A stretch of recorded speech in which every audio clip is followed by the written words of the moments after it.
Al-Quran tahu bahwa kita ini Kristen bersekutu dengan Yahudi. Dari mana Nabi Muhammad pernah jumpa dengan Nabi Isa?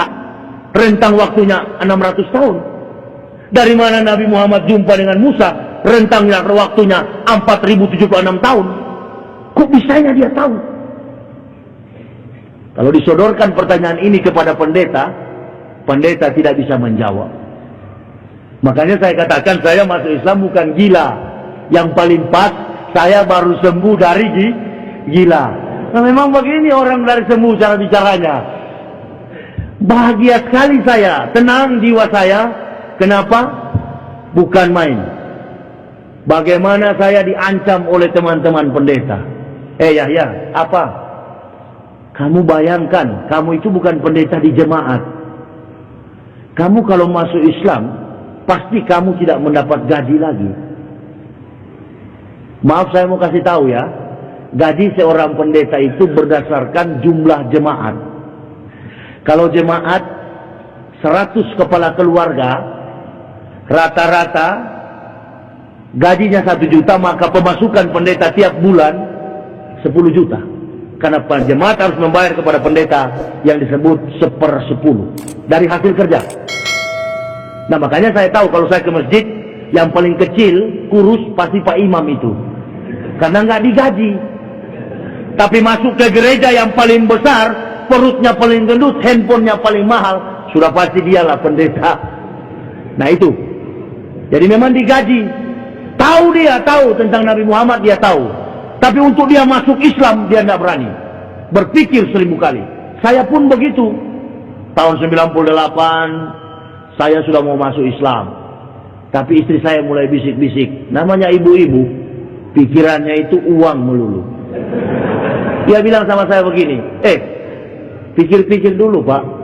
Kalau masuk Islam itu makan apa kita? Wah, benar juga ya. Takut saya, apalagi diancam. Saya tidak mau bilang berapa gaji saya waktu saya pendeta, tapi yang jelas saya dulu rektor. Saya punya bukti. Kalau orang Kristen fitnah itu karena sakit hati, tapi bukti akan berbicara. Nih, pendeta-pendeta berapa ratus orang ini masih hidup sampai sekarang. Masih hidup, saya berkati. Nggak bisa pendeta orang kalau saya tidak berkati. Jadi saya bukan cuma pendeta, nenek moyangnya pendeta. Makanya saya berani nulis buku, Surga bagi Islam, Neraka bagi Kristen. Saya mau lihat, pendeta mana yang paling kaliber, jam terbangnya, lompatan logikanya. Siapa? Tidak ada yang lain, kecuali yang sedang berbicara ini. Saya bukan Yusuf Roni, pembohong kelas berat. Yusuf Roni pun saya tulis dalam buku ini. Waktu saya pendeta sempat dia tipu juga. Dia ngaku dia mantan kiai. Ya karena saya nggak tahu isi Al-Quran, iya saja. Ada ayat-ayat yang dipalsukan oleh Yusuf Roni. Begitu saya masuk Islam, saya banyak ketemu para kiai. Saya tanya, wah Yusuf Roni itu nggak benar, residivis, keluar masuk penjara. Lalu saya ke pengadilan dan bikin ini bukunya tentang Yusuf Roni yang Abu Nawas. Ternyata orang-orang yang murtad dari Islam itu bukan orang-orang pintar. Orang-orang yang hidupnya miskin secara ekonomi dan kemudian sumber daya alam, sumber daya manusianya lemah, pendidikan formalnya paling SD. Itu yang kebanyakan murtad. Oh, saya katakan berarti dia sudah tipu saya. Nah, saya bikin buku. Para pendeta-pendeta di Manado itu mengatakan begini, Yahya, kalau Islam itu memang benar, kenapa di tiap kali ada gempa selalu orang Islam yang kena sasaran? Oh, saya bilang ini pertanyaan yang bagus sekali untuk saya jawab. Orang Islam kena gempa itu wajar. Kenapa? Karena Tuhan, saya katakan, waktu itu saya debat di Manado sana di Unsrat, Universitas Samratulangi dengan Profesor Silaar. Saya katakan, kalau Tuhan menghukum orang karena berbuat dosa, sebenarnya bukan Padang atau Aceh. Di mana kira-kira? Di mana? Di Bali sana manusia hidup seperti hewan. Tapi kenapa tidak datang tsunami? Oh, dia bilang betul juga ya. Saya bilang enggak. Sedangkan di Manado ini kok kenapa enggak di Manado? Pendeta habis pimpin kebaktian mabuk kok bagaimana? Masuk gereja sudah minum alkohol, minum bir, biasa. Karena ada juru selamat. Di Islam tidak ada juru selamat, cari selamat masing-masing.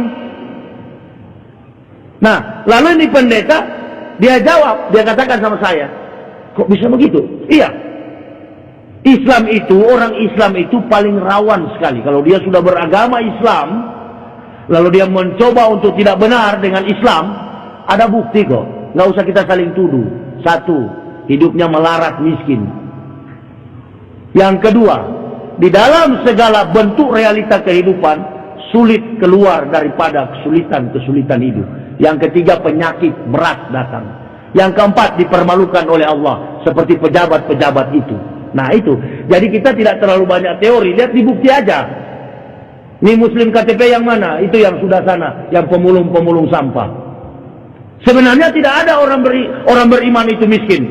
Bukan miskin, kekurangan, pas-pasan boleh, tapi jangan terlalu miskin. Sedangkan orang kafir diberi harta oleh Allah.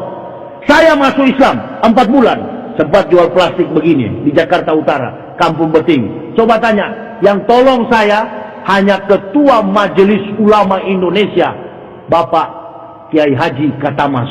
Itu. Oh, Bapak bekas pendeta dulu ya? Iya, ini dokumen saya. Oh, saya pikir orang biasa, ini ada teman yang ngasih tahu. Karena saya masuk Islam tidak mau jadi ustadz, tidak mau jadi penceramah, tidak.